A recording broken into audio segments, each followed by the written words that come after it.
Inilah kisah Kenshin dan Kaori, kisah pemuda kaya yang menyamar jadi cleaning service. Versi Kaori TV, episode 585.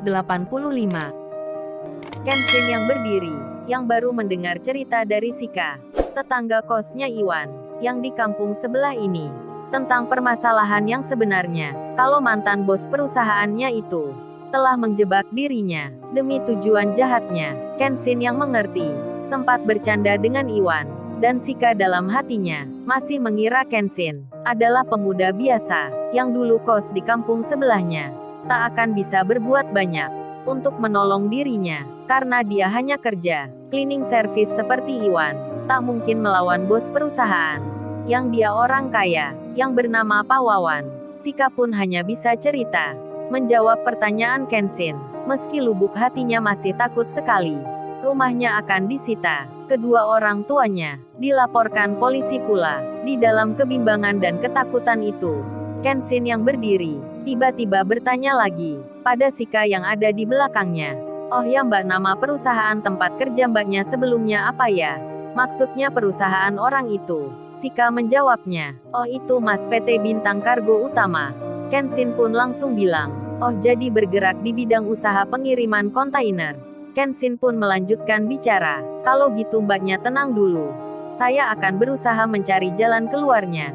Kemudian, Kenshin mengambil handphonenya. Ia membuka grup WhatsApp-nya, dipilih yang bagian tengah sendiri. Grup WhatsApp para pimpinan, yang terdiri dari 73 perusahaan. Kenshin pun bertanya, dengan menulis kalimat, "Oh ya bapak-bapak sekalian. Saya mau tanya, adakah para pimpinan di sini yang pernah mendengar dan mengenal, atau mungkin bekerja sama dengan sebuah perusahaan yang bernama PT Kargo Bintang Utama, dalam memakai jasa pengiriman akan proyek-proyek kerja, baik di dalam maupun luar kota? Kalau ada yang mengenalnya, atau bekerja sama dengannya, tolong segera dikonfirmasi secepatnya. Karena saat ini saya lagi ada perlunya dengan pihak perusahaan itu, tentang masalah yang penting." Pesan Kenshin di grup WhatsApp itu langsung dibaca banyak pimpinan, karena tuan muda yang membuat postingan. Apalagi baru kali ini tuan muda yang bertanya, yang mengirim pesan di grup WhatsApp ini. Jadinya, kalimat yang ditulis Kenshin langsung mendapat respon yang cepat dari banyak bos-bos perusahaan. Mereka pun langsung membalasnya, satu persatu menjawabnya. Saat itu Iwan melihat Kenshin lagi memegang handphonenya, belum tahu apa yang dilakukan temannya. Sedang Shika masih memperhatikan, sempat bertanya dirinya, mengapa cowok itu bisa menebak bidang perusahaan tempatnya kerja, dan Kenshin belum melihat handphonenya lagi, karena dimasukkan ke dalam sakunya. Kenshin menunggu beberapa menit akan jawaban dari pertanyaannya, padahal sudah banyak pimpinan yang langsung meresponnya, tapi Kenshin tak langsung melihatnya, karena Kenshin sedang melihat di depannya, nampak bos perusahaan yang bernama Pak Wawan beserta anak buah kantornya, dan juga pengacaranya. Mereka mendekat ke Shika, lalu Pak Wawan bicara. Kenshin yang ada di depannya malah tak diperhitungkan.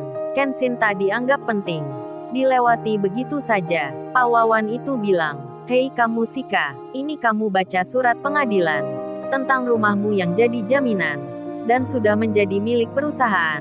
Pak Wawan melemparkan surat itu, tak memberikan secara baik-baik. Shika pun membacanya, dilihat pula orang tuanya, dan Pak Wawan melanjutkan bicara. Dengan pelan-pelan ia berkata, "Sekarang lu rasakan akibat menolak perintah bosmu sendiri. Kini ayah dan ibumu, serta juga rumahmu, akan terkena imbasnya. Perlu kamu ketahui, tak ada wanita yang berani menolak aku selama ini, kecuali kamu yang belagu, sudah membikin saya sakit hati. Sekarang kamu harus menanggung akibatnya." Waduh, Pak Wawan bicaranya sudah terus terang sekali, meskipun di situ ada Iwan dan Kenshin. Iwan yang mendengarnya menjadi geram dirinya, sampai Iwan berkata, "Jadi benar yang dikatakan Mbak Shika. Anda ini orang yang brengsek, bos perusahaan yang tak tahu diri." Iwan bicaranya to the point sekali, mengolok-olok mantan bosnya Shika, hingga Pak Wawan pun jadi emosi, dan bicara ke Iwan, "Hei lu pemuda culun, berani sekali lu bilang begitu ke seorang bos perusahaan seperti aku ini. Lu sudah bosan hidup rupanya. Mau masuk rumah sakit sepertinya.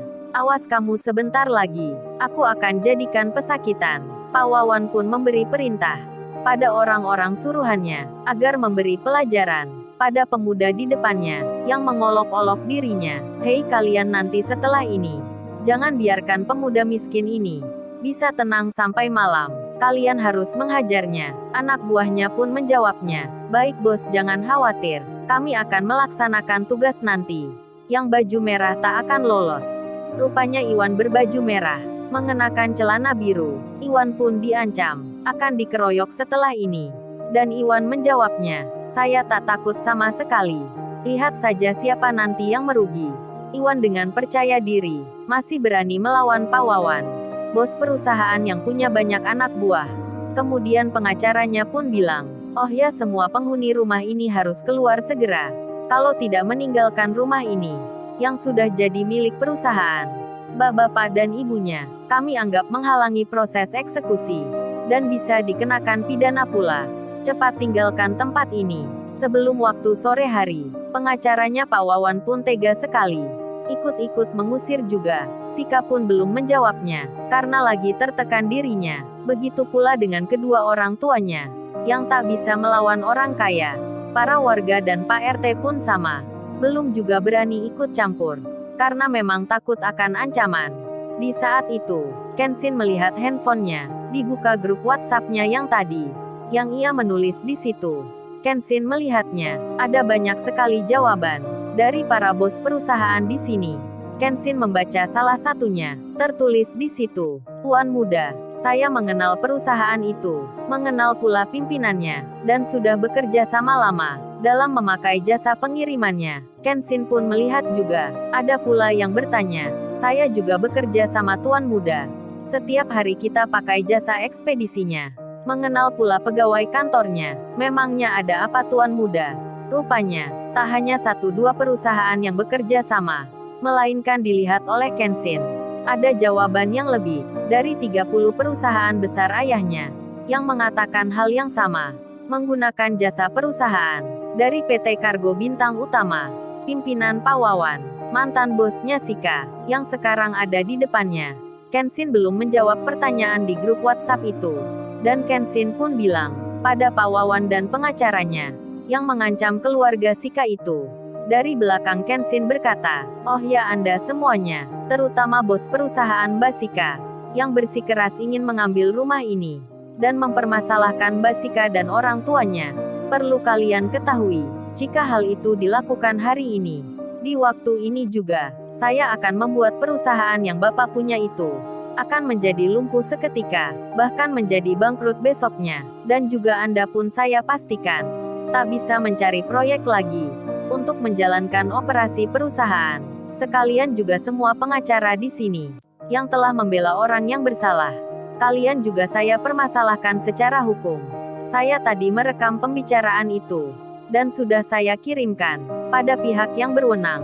Waduh, Kenshin langsung saja mengancam dan menggertak. Tapi hal itu malah membuat Pak Wawan dan anak buahnya jadi tertawa semua. Pak Wawan bos perusahaan itu bilang, "Helu sudah mimpi di siang bolong rupanya. Apa kamu baru menghayal atau mengigo? Tiba-tiba bicara melantur kayak gitu.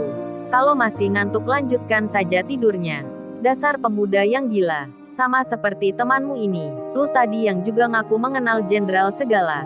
Pemuda ingusan saja pakai bicara ketinggian. Memang kamu mau menakut-nakuti saya? Kurang ajar sekali pemuda ingusan sepertimu. Kayak bicara dengan siapa saja.